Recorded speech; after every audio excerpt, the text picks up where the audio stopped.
Sa John 6:27, sabi doon, look for the food that lasts. Ang tanong, meron bang pagkain tumatagal?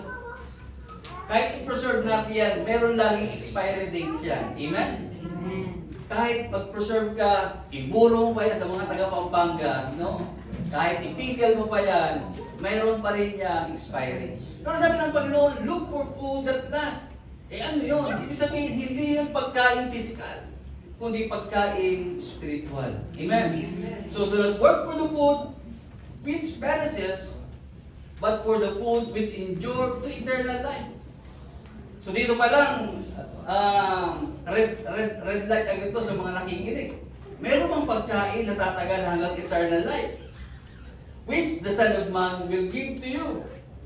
For in Him the Father has set the seal. Now, let us take a look on the word work.